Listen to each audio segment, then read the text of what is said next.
We don't spend time sleeping. We invest in the sleep that we have. Sleep deprivation will result in a far more severe accident than some of the others. One person will die every day in the United States from a car accident that is caused by fatigue. The human being is the only creature that will deprive itself of sleep voluntarily. The human being will not prioritize sleep unless forced to through sickness and illness, unfortunately. You can create some damage within 7 days of not sleeping. So you can end up with heart attack, cardiovascular disease, stroke. They are serious. So many people around the world die from type 2 diabetes, from cholesterol, from these diseases that are very serious. But because we hear them so often, we've become sort of numb and immune to the consequences of them. You get a migraine, I'm going to take a couple of tablets of paracetamol. That's a Band-Aid fix. That's treating the symptom. Have you ever asked yourself, okay, I've got a headache. Have I drank enough water? How much sleep have I had? How did I eat? Welcome to the Diet Doctor podcast, where we discuss the science of nutrition and high performance, offering practical tools for everyday life. Bismillah, alhamdulillah, wa salatu wa salam ala rasulillah, assalamu alaikum wa rahmatullahi wa barakatuh. Welcome to another episode of the Diet Doctor podcast. It's going to be a little bit different today. I'm going to be talking about the sleep-diet connection, which is remarkable if you look at it. There are several things that the human being relies on, being food, hydration, reproduction. Sleep is one that has confused even Nobel Prize winners for a very, very, very long time. And there is a direct correlation, a causal correlation between what we consume and how we sleep, and as a consequence, our food choices. So one thing I want to highlight before I start is that the body has several ways of recovering. We've got calories, mobility, contrast therapy, sleep. But if you look at the sleep-diet connection in particular, the body will lean or magnify what it needs in one department over the other, depending on what it's lacking in. And you'll notice this, the days that you don't sleep enough, your appetite for calorie-dense foods is different. Your cravings are different. You start craving things that you typically wouldn't crave because the body needs the calories. It didn't get what it needed from sleep. Therefore, it's going to try and get what it needs in terms of extra calories because it needs to recover. And on the flip side, you'll notice that when you don't eat enough food, you start to become lethargic and slow down. Your brain slows down, your body slows down, you don't function the same. And that's because the body's goal is to preserve life. And if you are not consuming enough calories, you are not consuming enough food, then the body's going to say, hang on a second. It's not going to ask your consent for this either. It's going to say, hang on, you haven't given me what I need from a nutritional perspective, so I'm going to slow you down metabolically. I'm going to slow you down in every physiological department so that I can preserve and sustain life, which is the body's duty. So not enough sleep, the body will crave calories by releasing certain hormones, typically like Ghrelin, which we'll delve into a little bit more later on. And if you don't eat enough food, the body will tend to shut you down so that you don't overexpend energy and cause any health anomalies as well. So sleep is pretty abstract. One of the most common questions that I get asked is, what time should I sleep? What time should I wake up? The most important part of sleep, and this is scientifically proven, is the hours between 11 and 1, because that's where you get quality, deep sleep, recovery type sleep. And there are different stages. There are typically 3 stages. For the sleep experts, there are more stages of sleep. But for the average layman who's looking at sleep cycles, the circadian rhythm, there are 3 stages. There's deep sleep, REM sleep, rapid eye movement, and what's called light sleep. And we need all 3 because all 3 serve a different purpose. We don't just need deep sleep or just rapid eye movement sleep. They all serve a different purpose. Some of them are good for your immune system, for helping support, I don't like to use the word boost, but support your immune system.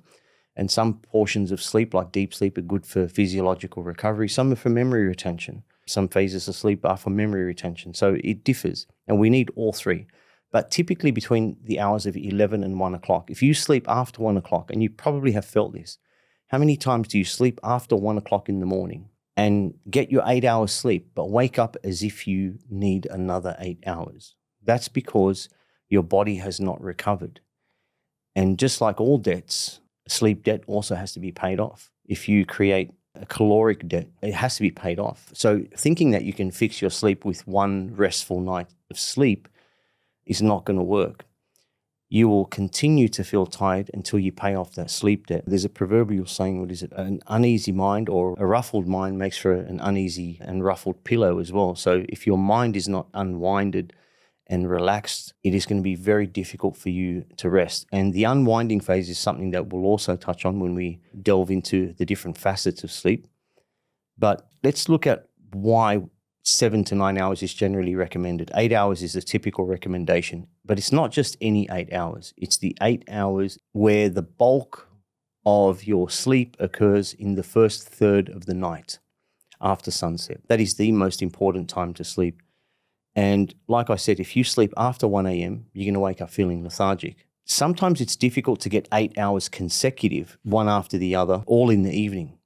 And what happens is you wake up lethargic, you wake up tired, you've had 6 hours of sleep. That happens to me quite often. However, in order to rectify a less than perfect sleep, what I will do is aim for an afternoon nap. Now, this is something that is, as we say, it's a sunnah to sleep between the hours of 12 and 4. However, research shows that sleeping in that time is actually more effective than sleeping in the evening, 3 or even 4-fold.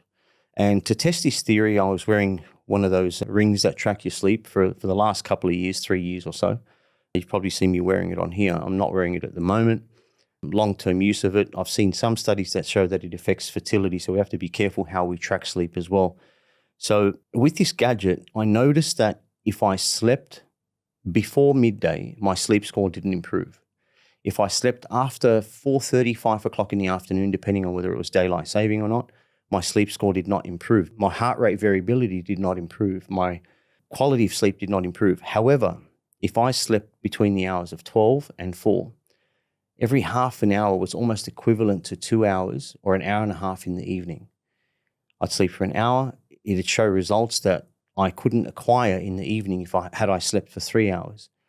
So it was quite interesting. And the quality of the sleep during the day, and when I say quality, I mean having light sleep, REM sleep, and deep sleep is very different. I often get more deep sleep during the day, total deep sleep, than I do in the evening, where there's a larger block where you're unconscious. So knowing that, I wouldn't get too annoyed if I didn't sleep 8 hours in the evening, because we often cut our sleep short and then we have a little bit of angst for the entire day. We wake up during the day and we wake up in the morning and think, okay, I'm going to program myself, and I've done this before, I'm guilty of it,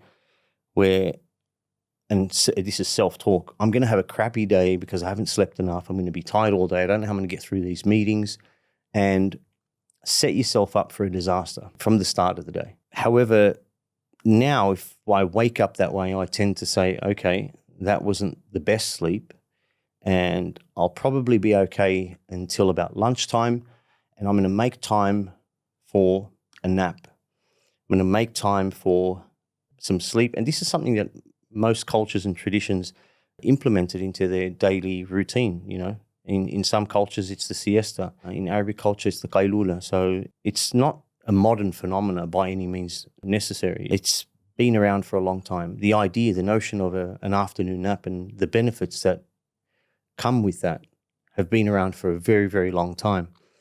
And what it does to the hormones in terms of regulating the hormones is profound. You've got two hormones that regulate your appetite, namely ghrelin and leptin. Now, ghrelin increases appetite and it spikes when we are sleep deprived. So that hormone that tells you you're hungry even when you don't need calories is spiked significantly when you don't sleep enough. So your likelihood of eating excess food that you typically wouldn't eat when you are well rested, foods that you typically wouldn't crave when you are well rested, that is far more likely to occur if you are sleep deprived. Leptin, on the other hand, signals fullness and can decrease with inadequate sleep, leading to overeating. So leptin tells you you're full when you're supposed to be full, when your body has had enough, and it tells you you are hungry when you are meant to be consuming calories. So it's the gauge that you want. Leptin is what you want, ghrelin is what you don't want. However, the person who is sleep deprived will have an increase of ghrelin and a decrease of leptin. So not only are you craving toxic calories, you are craving an abundance of them. It's almost like the analogy with alcohol, and this is important. Alcohol is neither a carbohydrate nor a fat, and I often ask this question at seminars. I say, what do you think alcohol is? Is it a carbohydrate, fat? And some people will say it's a fat, some will say it's a carbohydrate. Most people will say it's a carbohydrate because of what the label says on the back, contains carbs, contains sugars, etc. However, it doesn't fit into any of those categories. It's a poison. Now, when the body has a poison in the stomach, its number one priority is to get rid of that poison from your body. And it cannot do that alone because it's very difficult to metabolize. However, if the stomach is full with a lot of caloric dense food, aka the kebab that's craved after drinking alcohol, like most people look for, for those types of foods, pizza and kebabs and things like that, they tend to be the only businesses that succeed in the hours where people tend to go out drinking. Now, your brain will increase in ghrelin and you'll start craving these foods when on a typical day, you will not be thinking about them. But what happens is that your brain releases a peptide to your taste buds to create a certain liking or a taste bud satiety or satiety towards a certain food that is very, very high in calories. The reason for that is when you've got a caloric dense food, like something that's a couple of thousand calories in the form of a kebab, when that's in your stomach, your body's ability to metabolize the alcohol and excrete it and get rid of it is greater because it doesn't want it there. Greater than when your stomach remains empty and you're just drinking water thinking that that's going to do the trick. It doesn't. So that's the reason why. And similarly, there are consequences to not sleeping enough in a very similar fashion. Your body wants to get rid of the alcohol, so your brain will tell you you need this food and this much of it in order to get the task done. When you don't sleep enough, your brain, again, will tell your body, will tell your taste buds, get me this much of this particular food in order to rectify the deficit that you've created from sleep so that you don't suffer long term. There are profound consequences to not sleeping enough. And we, as human beings, did not understand sleep for a very, very long time. Like if you look at some of the greatest minds, Sigmund Freud and some other Nobel Prize winners, people that have developed the twisted structure that is the DNA, have discovered these things and still don't understand sleep. It's only within the last 2 decades, I'd say since about 2005, roughly 2005, where there's been some profound research that has given us a little bit of a better understanding around sleep. And I'm going to get to that. I want to discuss a book that is quite profound that I'm reading at the moment that touches on these variables of sleep and how severe the consequences can be. Statistics like 1 person will die every day in the United States from a car accident that is caused by fatigue. The amount of people that die on the road from alcohol abuse and drug abuse combined does not equate to the fatalities that are caused by sleep deprivation and the consequences of driving when you are sleep deprived. That's how serious it is. And if you look at the severity of accidents as well, that's why we talk about fatalities. The fatality is much more likely to occur if the person is sleep deprived than another type of variable that may inhibit your ability to drive. Because sleep deprivation will result in a far more severe accident than some of the others. It doesn't justify alcohol or drugs or anything of the sort when somebody is driving, when somebody's not driving, just full stop, really. However, sleep is very, very dangerous. Your motor skills change. Your fine and gross motor skills are not the same. Your reaction time is not the same. Your physiology is not the same. Your cognitive functioning is not the same. Your metabolism, your organ function, everything changes. And at first, we didn't understand this. We didn't really know why humans sleep.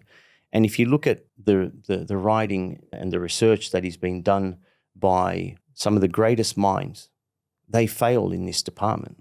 They don't have an answer as to why we sleep. One of the most ridiculous statements that one of them said is that after human beings evolved, right? This is the theory of evolution, which I don't agree with. After human beings evolved, not long thereafter, we had the desire to sleep. So basically saying that human beings had no desire to sleep initially. That's something that happened several decades after, which is quite ridiculous. Anything that lives, anything that is alive, anything that is living requires sleep.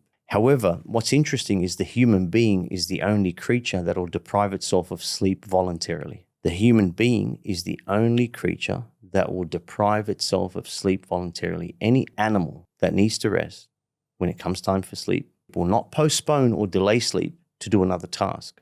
Sleep time is sleep time. However, the human being will not prioritize sleep unless forced to through sickness and illness, unfortunately.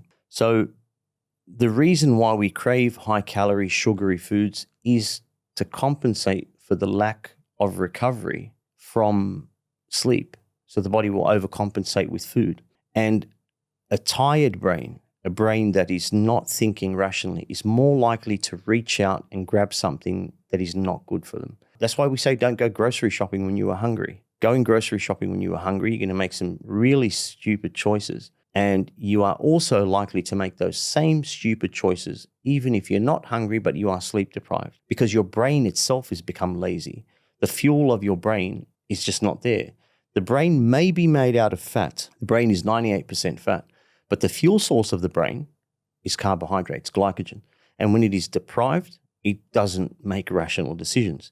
The metabolism is affected, and in particular, insulin sensitivity. I was looking at a study recently, and it showed that an individual who is sleep deprived, doesn't sleep well, in just 7 days will test for insulin resistance.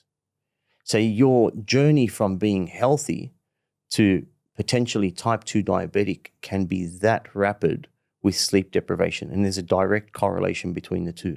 I was looking after 14 metabolic clinics at one stage pre-COVID, and there is not one person that I consulted that was overweight or suffered from obesity that said to me, Moodi, I sleep well. Not one individual said, I sleep well and was also overweight or had metabolic syndrome. Every single patient, every single individual that went through these 14 metabolic clinics, and there were hundreds of them, every single one of them that had metabolic syndrome, had problems with weight gain, had health issues, had cholesterol issues, had type 2 diabetes, every single one of them had sleep problems. Rectifying your sleep can fix your issues with your insulin sensitivity within 7 days. So yes, you can create some damage within 7 days of not sleeping, and it's horrendous. Creating insulin sensitivity within 7 days is horrendous. However, your ability to rectify it is also rapid. So although these diseases are very serious, cholesterol is very serious, you can end up with heart attack, cardiovascular disease, stroke. They are serious. But because we say these words quite often, oh, my blood sugar is high, my fasting blood glucose is, above 6, my cholesterol is high, both LDL and HDL, low density lipids and high density lipids, otherwise known as the bad cholesterol and the good cholesterol, they're all high. And the doctors are quick to prescribe the medication necessary for them. And almost every individual that is slightly overweight, at one point their doctor would have discussed these medications with them. So instead of a doctor saying, I'm going to prescribe sleep to you, I'm going to prescribe good food for you, I'm going to prescribe some sunlight for you, instead, they will say, okay, cholesterol, I want you to take Crestor, Lipitor, one of the other cholesterol drugs. Blood sugar, insulin sensitivity, metformin. If it gets worse, you're injecting insulin into your abdomen subcutaneously several times a day sometimes. It's never a case of, okay, we have an issue of cholesterol. Let's look at what the research says in terms of how you can get rid of cholesterol and get rid of it completely and keep it away, as well as the type 2 diabetes, because so many Australians, so many people around the world die from type 2 diabetes, from cholesterol, from these diseases that are very serious. But because we hear them so often, we've become sort of numb and immune to the consequences of them. And not until we see alternative methods and remedies and treat the actual cause, not just treat the symptom by putting a Band-Aid on it and taking a medication, are we going to rectify this issue? And that's the approach we have to take, not just with sleep deprivation, but with everything. You get a migraine, okay, I've got a migraine. I'm going to take a couple of tablets of paracetamol, and that's going to help with my migraine. Fair enough. However, that's a Band-Aid fix. That's treating the symptom. Have you ever asked yourself, okay, I've got a headache. Have I drank enough water? How much water did I drink yesterday? How much sleep have I had? Am I dehydrated because I don't have enough electrolytes in my body? How did I eat in the last couple of days? What was the lead up? Address the cause, not just the symptom, so you can get rid of the issue moving forward. Not just be prepared to take paracetamol every time you get a headache.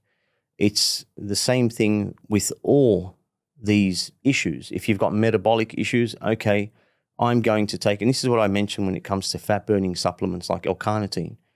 Okay, I want to take L-carnitine. Why do you want to take L-carnitine? I want to take this supplement because it helps tell my body to use fat as a fuel source as opposed to storing it. Now, that is true to a certain degree.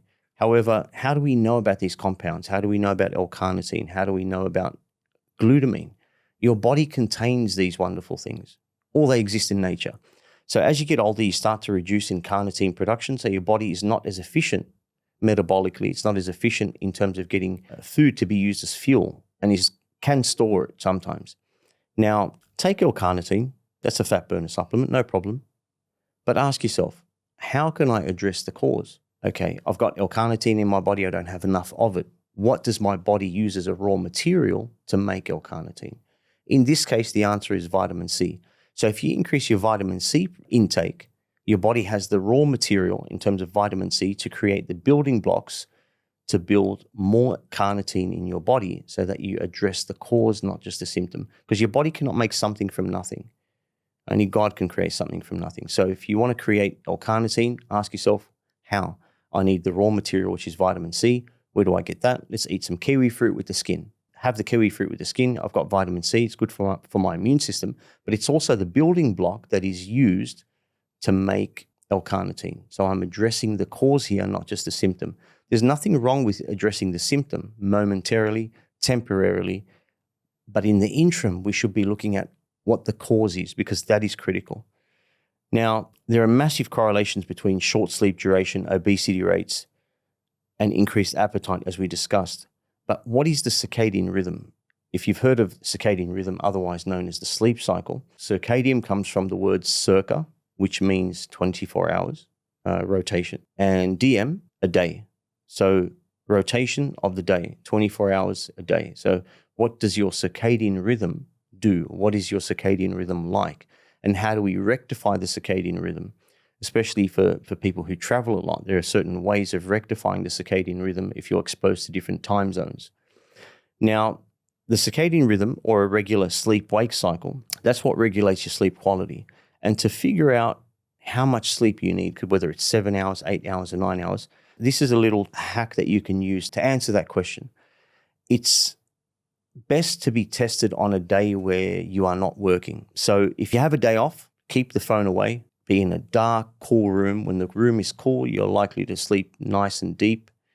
And don't set your alarm. Go to sleep when your body feels tired. So if you're sitting up in the living room and you're reading a book, your sleep cycle will come about in phases. So you may get a sleep window where you start to feel tired. Listen to your body. I feel tired. My eyes are starting to shut. I'm starting to doze off. Go to bed then. If you miss that window, don't stress. Don't lay in bed tossing and turning, forcing yourself to fall asleep.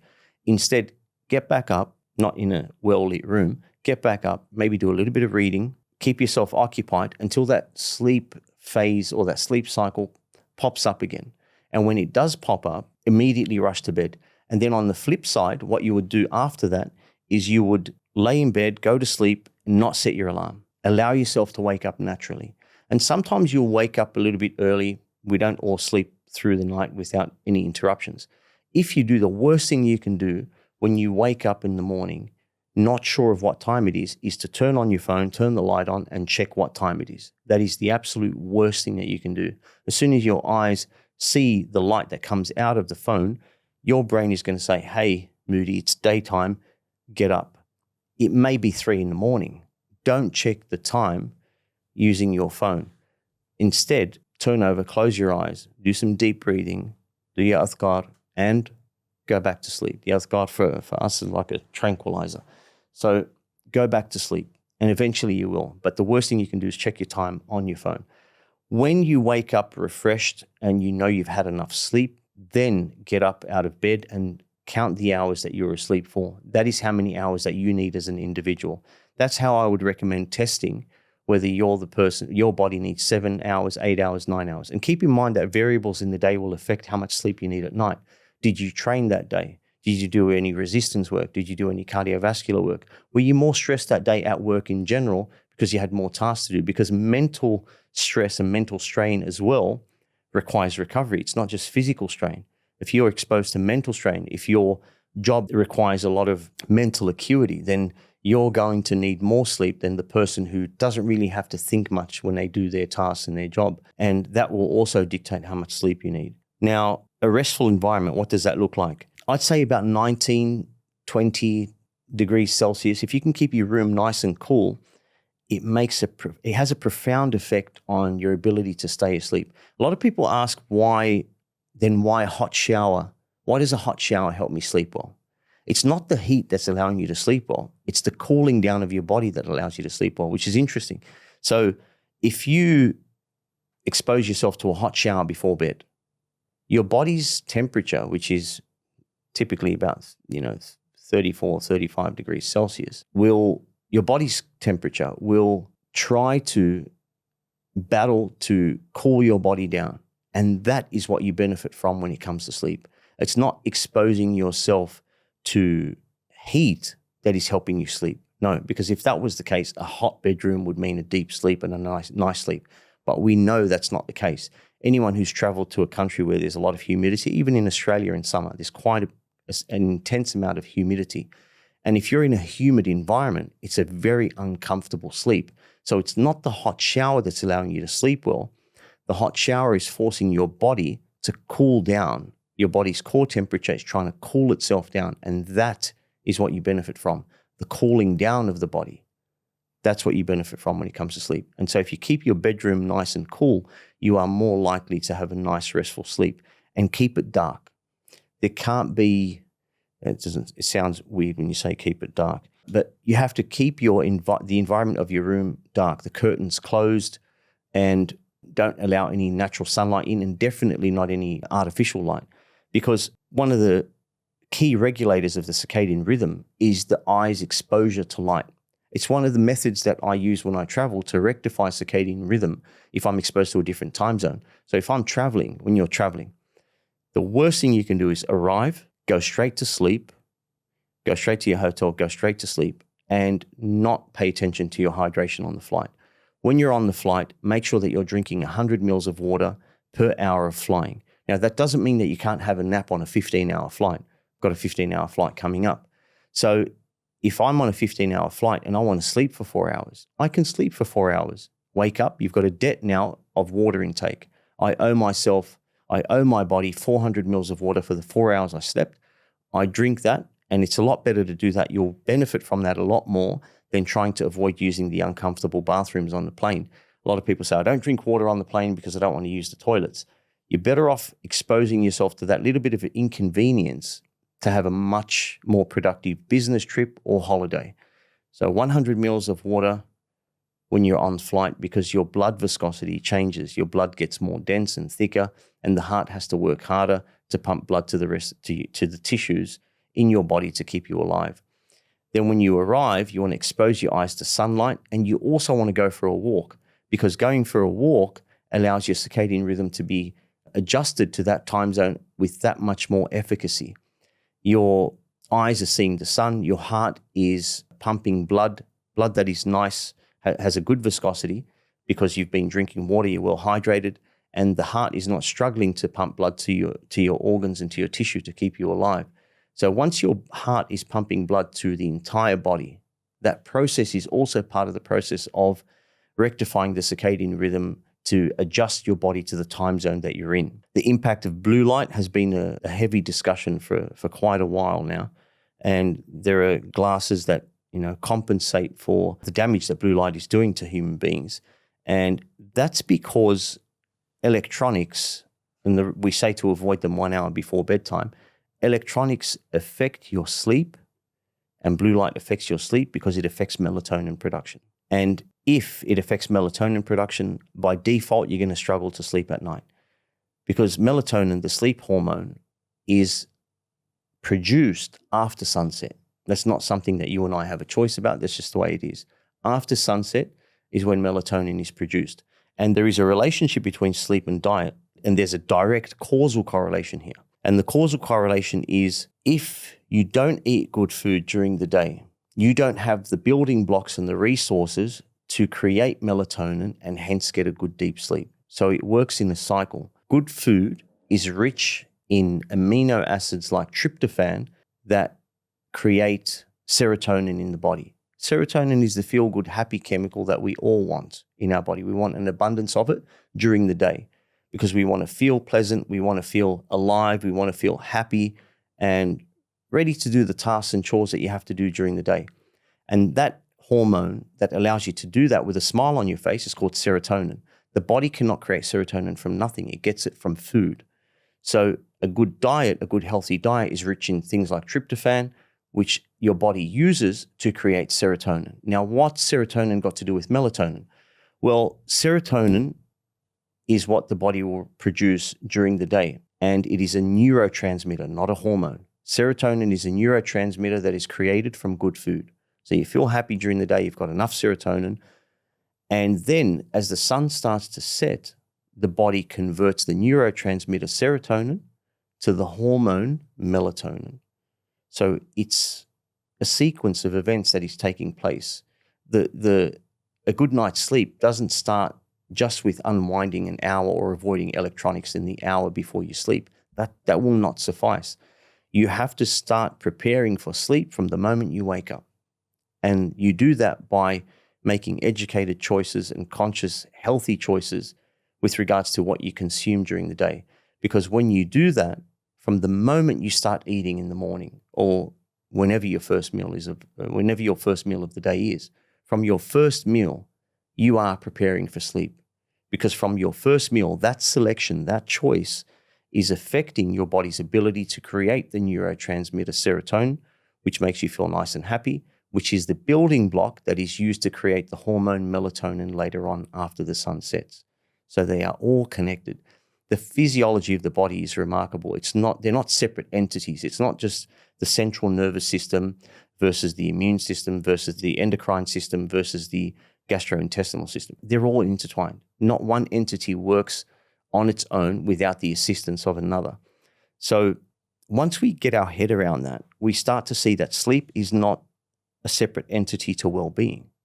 It's not, let's apply ourselves 80% nutrition, 10% training, 10% sleep. It's 100% everything. You have to apply yourself to your sleep cycle with 100% dedication. You have to apply yourself to nutrition with 100% dedication, and the same to training. And only then will you see your potential. If you're applying yourself 80% to nutrition, and if you think it's 80% nutrition and 20% training, you'll never see your potential. You want to apply yourself in every facet of well-being, and that's recovery, sleep, nutrition, and all the other things that are involved with well-being, what we call afia in Arabic. And afia is a profound word. It's a summation of all these things: spiritual well-being, physical well-being, cognitive well-being, and all the above. That's what we are looking for. Now, how can you prepare for sleep other than food? What is involved other than melatonin and getting melatonin from serotonin and food and not exposing yourself to blue light? One of the other things that can have a really, really profound impact on the quality of sleep that you have is stretching and self-myofascial release, especially in the form of foam rolling. So if you were to do about 10 minutes of foam rolling or stretching, the quality of your sleep is different. And I mentioned quality over quantity. The quality of your sleep is different. Like I said, quality sleep is better during the day than it is in the evening for myself. And for most people, this is scientifically proven. And the quality of your sleep is dependent on your ability to recover, because it is a variable of recovery, like stretching, like nutrients, like supplements. All of these things work hand in hand to give you a better night's sleep, a better quality sleep. And there are certain foods that promote sleep. You've got things like almonds, which are high in magnesium and have sleep-promoting properties because they also help you create serotonin, which in turn becomes melatonin. You've got things like, especially meats like turkey. Chicken has tryptophan. Chicken is rich in tryptophan, but turkey is even richer in tryptophan. And tryptophan increases melatonin by increasing the neurotransmitter serotonin first. teas like chamomile tea for the calming effects. And don't touch teas in the evening. I get a lot of people say, I don't have caffeine, but I have a cup of tea before bed and it's English breakfast or Earl Grey or green tea. These things are caffeinated. They're caffeinated beverages, not to the extent of coffee. However, they're still caffeinated. They contain about 1/3 of the caffeine intake of a cup of coffee, but it's a slow release type of caffeine. So, and I hate it when people say to me, Moodi, I can have a cup of coffee and go straight to bed. I could probably do that too, but the quality of sleep that I'm going to have is not the same. If I have a cup of coffee, it's nothing to brag about. If you can have a cup of coffee and go to sleep, it's not a flex because the quality of your sleep, I guarantee you, is going to be rubbish. With caffeine in your system, your likelihood of getting deep sleep is slim to none. You may get a little bit of REM sleep and the rest of it will be light sleep and you'll wake up feeling groggy. So having caffeine before bed, not even within the last hour. I wouldn't touch caffeine, to be honest with you, within the last 5 or 6 hours before going to bed, at least. Only then will you see quality sleep. And you don't need much deep sleep and REM sleep. You need from 8 hours of sleep.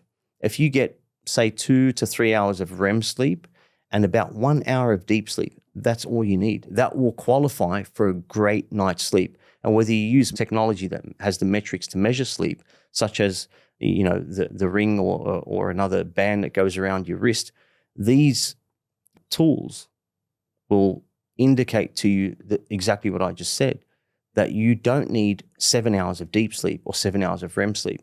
You only need roughly an hour of deep sleep, about 2 to 3 hours of REM sleep, and a couple of hours of light sleep, and you're good to go.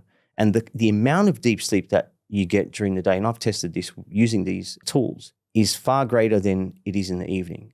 I'll get more deep sleep in a 2-hour sleep during the day between 12 and 4. If I was to sleep 2 hours, if I were to sleep 2 hours in the day, I would get more deep sleep in that 2 hours than I would in the entire evening of, say, 6 hours of rest. Now, in summation, there's a massive correlation between sleep and diet. There's a massive correlation between our overall health and well-being. There is a profound book called Why We Sleep by a professor named Matthew Walker that I'm reading at the moment. And there's some awesome material in there with regards to sleep's effects on memory and learning, how our emotional stability has a direct correlation with sleep because our likelihood of becoming anxious and depressed and uneasy is also magnified if we don't sleep enough. But there are a couple of facts that he pointed out that I want to share with you. One of them is the statistics of accidents, both on work sites and in the car, that occur when somebody is sleep deprived. That's one of them. The other one is the historic failure of science to explain why we need sleep to begin with. It remained as one of the greatest biological mysteries of modernity. And only, like I said, in the last 2 decades have we really come to terms with how important it is to sleep well.